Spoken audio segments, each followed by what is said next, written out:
1/3 of the food that humanity produces requires the pollination of bees. But globally, the bee colonies are in rapid decline. This documentary invites you to follow us on a journey from Canada to the United States and Mexico, where we discover people who are dedicated to the restoration of bee populations in North America, and they are successful. We are going to see the life of a Canadian beekeeper, Brian Campbell. He will lead us to unusual places. This hotel rooftop, this city hall rooftop, this building, and this BMW dealership to discover beehives. Hi, Pete. Brian, how are you?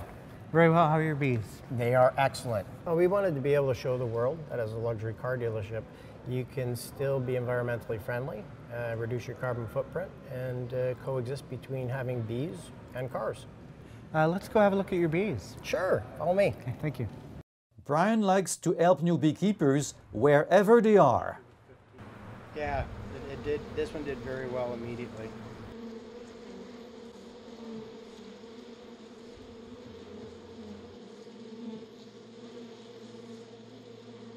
Brian will open our eyes to the important role that bees have in agribusiness, where beekeepers are now indispensable for farmers.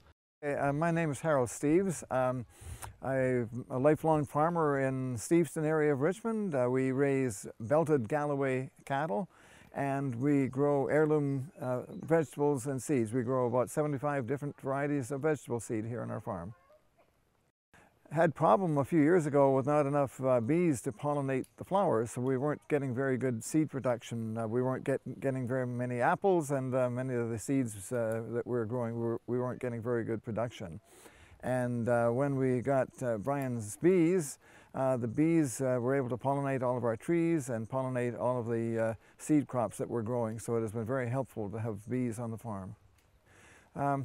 In terms of our seed production, we have to be very careful that we grow what we call open pollinated varieties of seeds, and the bees pollinate that one variety, and then we get pure seed afterwards. So all of the pollination is done by the bees for the seed production that we get, because it's the type of seeds that we grow depend upon the bees for the seed production. If we had two varieties of the same vegetable, the bees would actually cross them, so we have to be very careful in our selection of what crops we're growing at any time, and the bees do a very good job, and we get good seed production. The bees actually help also in our agricultural production for our livestock. The bees pollinate the clover. Clover is a main source of food for cattle, and so the bees will pollinate the clover in the cow pastures and in the hay fields, and it's very important. Without pollination of the clovers, if we had very poor clover production, then you don't get as good a production of beef, because the clover is a type of plant that produces a lot more protein than ordinary grasses do. So clovers and legumes are very important to the livestock. We think that we've got a great future in terms of agriculture, in terms of small-scale agriculture.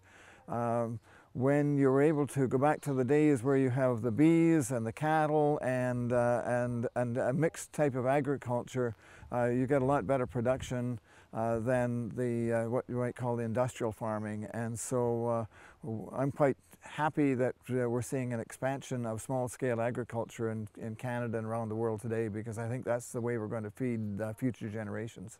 We are going to investigate the most important seasonal movement of people with their bees.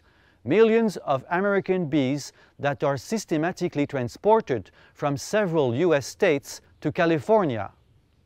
We will discover what the friends of the bees are learning about the traditional knowledge of indigenous beekeepers as a solution to restore declining bee populations in North America.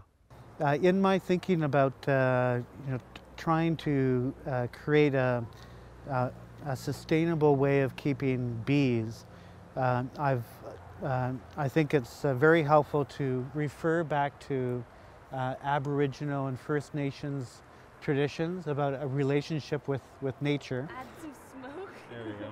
Perfect.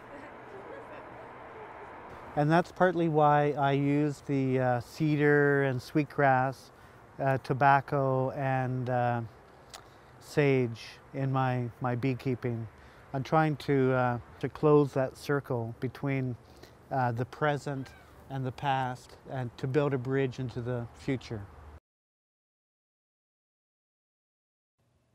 We will continue our journey and travel to Mexico in search of solutions with respected scientists and Mexican Mayan producers of honey. In spite of the invasions of killer bees, parasites, and other problems, Mayans have succeeded in strengthening their honey production and the bee populations. We will also meet with Oscar, a mezcal producer, and he will tell us why bees love his drinks. Join us in this educational adventure about the importance of bees, biodiversity, and food security.